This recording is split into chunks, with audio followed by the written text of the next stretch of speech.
Hi guys, welcome back to my channel. My name is Arya Mukherjee and in this video series we are discussing about 8086 microprocessor.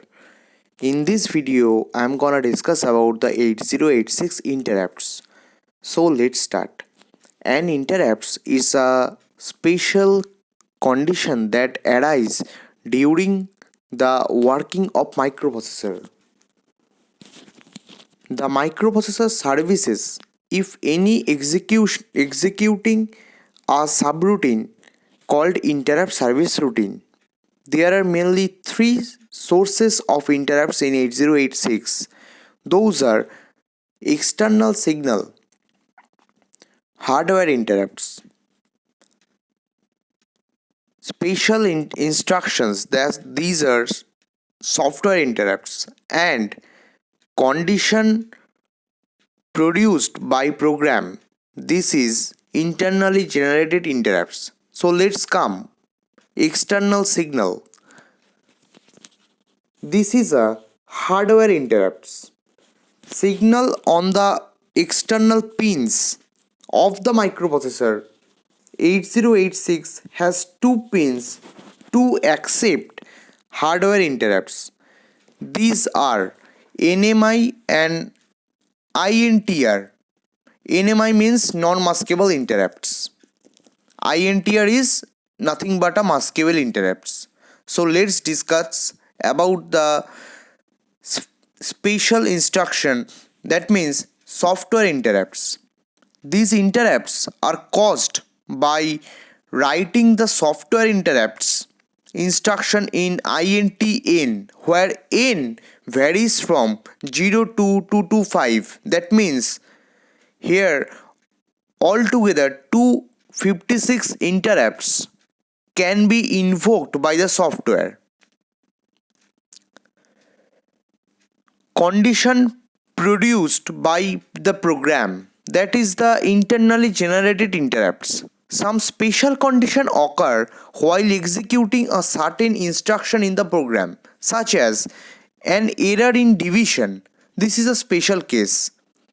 Automatically caused INT0 interrupts is triggered. So let's come in the dedicated interrupts. These all interrupts are the part of software interrupts.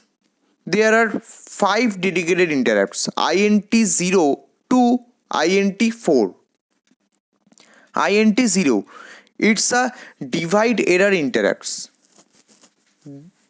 These interrupts occur when there is division error, when the result of a division is too large to be stored. This condition normally occurs when the division is very small as compared to the dividend and the division is 0. The ISR address is stored in the location 0x4 in the interrupt vector table, that means IVT. INT1, it's a single step interrupt.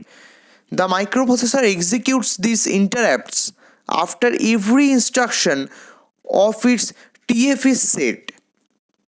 It's put microprocessor in a single step mode. That's why the microprocessor pauses after every instruction.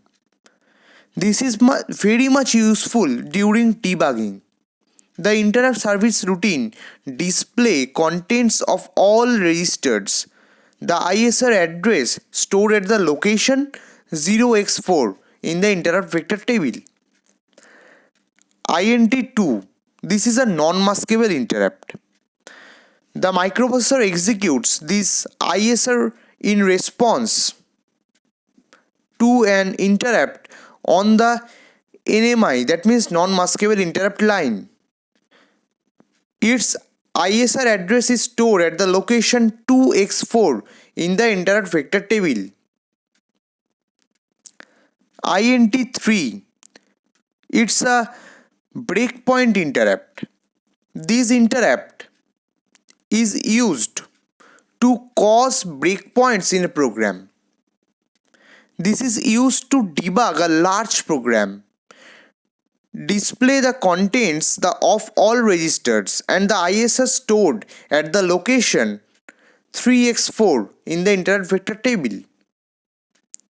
Number 5 is INT4. It's a overflow interrupt.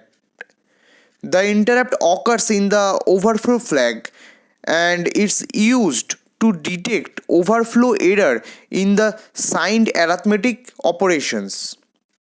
ISR address to store this interrupt in 4x4 in the IVT. These are all the part of the software dedicated interrupts, and there is also reversed interrupts. These interrupts also a part of a software interrupt.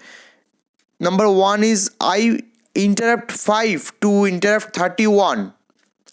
These levels are reserved by higher processors such as Intel. They are not available for the user.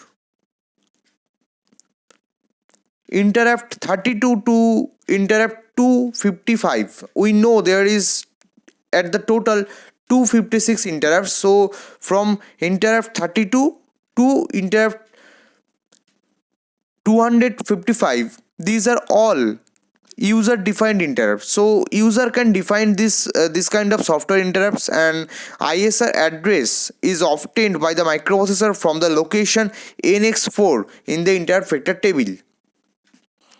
These are all about software interrupts, and let's come to the point, hardware interrupts. There are mainly two type of hardware interrupts. The first one is NMI, non-maskable interrupts. This is a non-maskable edge triggered high priority interrupts. My friend, this point is very much important. This is a non-mask when the non-maskable interrupts are edge triggered and high priority interrupts. On receiving an interrupts on NMI line, the microprocessor executes interrupt 2, the ISR address from the location 2x4 in the interrupt vector table. The second hardware interrupt is INTR. This is a maskable interrupt and it's a level triggered and low priority interrupt. So we can see the difference between non-maskable interrupt and maskable interrupt. That is, non-maskable interrupt is edge triggered and high priority interrupts, whereas the maskable interrupts is a level triggered and low priority interrupts. These are all about software interrupts and hardware interrupts. So let's discuss the interrupt vector table. And what is interrupt vector table? Interrupt vector table is nothing but a vectorial representation of interrupt in a table. Interrupt vector table contains interrupt service routine addresses for 256 interrupts. Each interrupt service routine address is stored as CP and IP.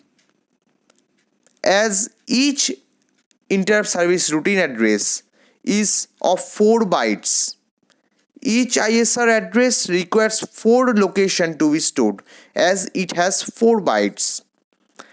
That means altogether 256 interrupts from INT0 to INT255 contains the total size in interrupt vector table is 256 into 4, as each interrupt service routine contains 4 bytes.